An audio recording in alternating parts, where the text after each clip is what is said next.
Si Cam Thomas ngayon, winave ng Milwaukee Bucks, pangalawang beses na nakatyan sa loob ng 2 buwan lang. May average pa siya na 10.7 points sa 18 games pero bumagsak ang role niya sa Brooklyn Nets.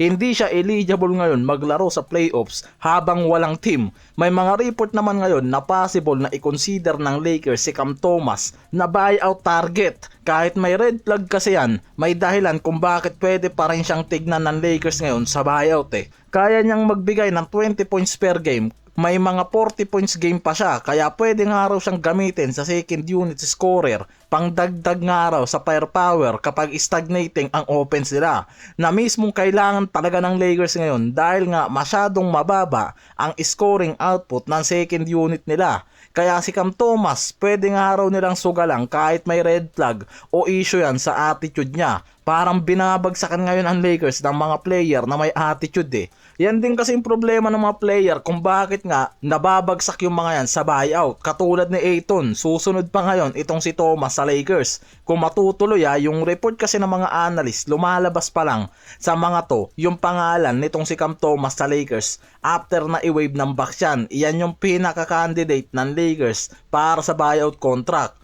Low risk, high rewards move nga raw to. Dahil wave siya, murang kontrata, nasa minimum lang, walang kapalit na assets. Kaya wala nga raw mawawala kung susubukan nila. Pero kakailanganin lang rin nga ng Lakers na mag-wave ng contract. Kaya nakikita naman dyan mismo, it's either na si Nick Smith Jr. o Dalton Knecht yung pinaka-candidate nila na pwedeng gamitin para magkaroon sila ng space sa roster. Yan ngayon ang pinaka-nakikita dyan na pwedeng gawin ng Lakers. Si Thomas kasi, nakikita nga ng mga analyst na pwedeng maging solusyon para palakasin yung second unit ng Lakers at magkaroon ng consistent na 6-man. Ito kasing si Luke Kennard, Jake LaRavia hanggang ngayon inconsistent pa rin yung performance. Madalas nagkakaroon ng impact sa opensa pero madalas bumabagsak din yung scoring output ng mga yan.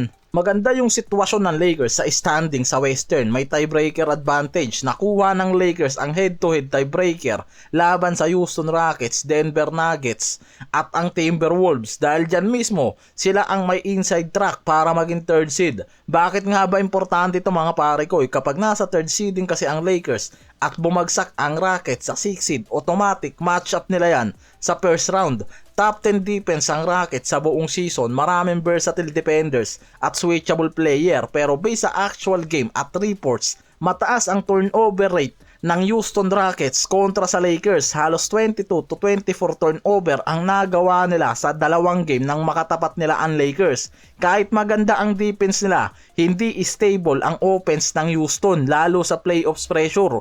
Kaya nakikitang sobrang laki ng winning chance ng Lakers sa first round kung ang Rockets ang makakatapat nila.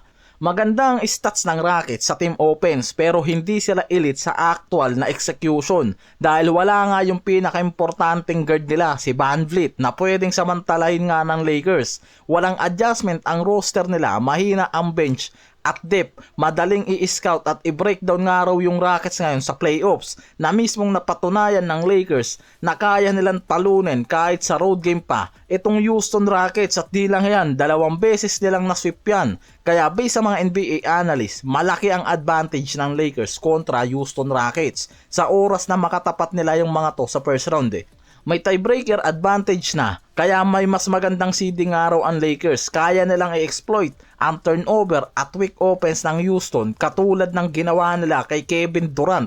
Sa 2 game na nangyari, nilockdown nila si Kevin Durant kaya wala nang naging suporta yung mga yan pagdating sa team offense. Mas mataas ang basketball IQ ni Luka at LeBron, mas clutch at mas experience, samantalang ang Rockets prone sa collapse at mistake sa crucial moment, lalo na kapag naka-lockdown na sa depensa si Durant.